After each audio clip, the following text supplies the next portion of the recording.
డాడీని రమ్మంటున్నారు. ఇది నీ బాబుగాడి హాస్టల్ అనుకున్నావా? బేవర్స్ గా కూర్చొని తినడానికి సిగ్గు లేదు? డబ్బులు కట్టి నీ సామాన్ తీసుకెళ్ళు. అవసరానికి డబ్బులు రావు గాని అడగకుండా కన్నీళ్లు మాత్రం వస్తాయి. నీ చదువు ఇంటర్తో ఆపేసి ఇంటికి వచ్చేస్తే బాగుంటుంది.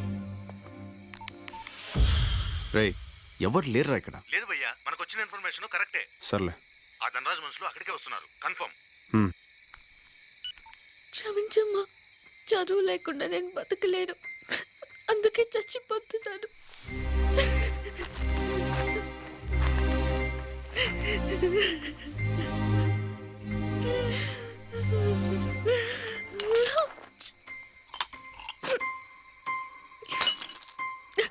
కొంచెం కూడా శుభ్రం లేదు, సుఖంగా బతకనివ్వలేదు, కనీసం సుఖంగా నన్ను చావనివ్వరు.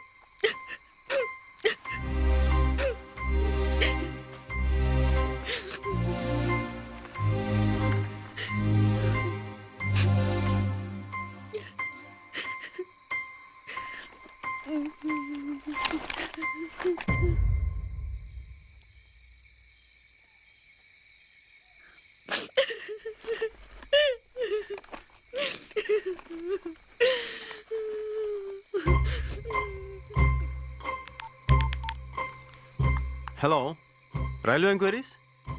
నిజాముద్దీన్ ఎక్స్ప్రెస్ ఎన్ని గంటలకండి? ఏంటి 2 hours లేటా? దానికి ముందు వచ్చేది ఏం లేదండి. ఏపీ ఎక్స్ప్రెస్ ఉందా? ఎంతసేపు? 2 minutesలోనా? సెకండ్ ట్రాక్ మీద కదండి? Thank you. సెకండ్ ట్రాక్ మీద. నేను చేస్తున్నందుకు ఒక్కడికి బాధ లేదు.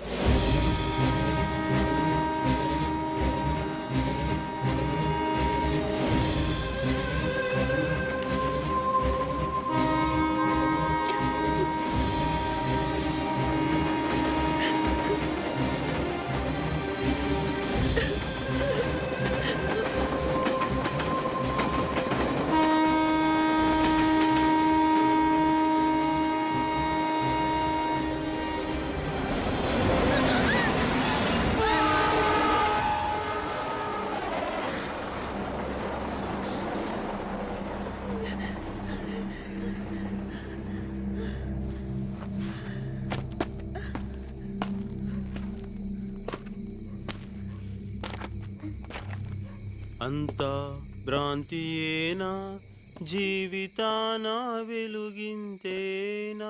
హలో, నిన్నే. ఏంటి ఎగతాళిగా ఉందా?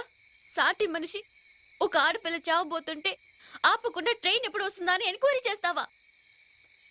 ఏదో సినిమా చూసినట్టు చూస్తూ ఎంజాయ్ చేస్తావా? పైగా పాటొకటి. నాకెన్ని కష్టాలు ఉన్నాయో మీకు తెలుసా? అందుకే చావడానికి వచ్చావు. చావు. కష్టాలు నీ ఒక్కదానికే కాదు, ఈ భూమి మీద ప్రతి జీవికి కష్టాలున్నాయి. జీవితం అంటే పూల పాన్పు కాదు. ఎప్పుడు సంతోషమే కావాలనుకుంటే కుదరదు. కొంచెం బాధను కూడా భరించడం నేర్చుకోవాలి.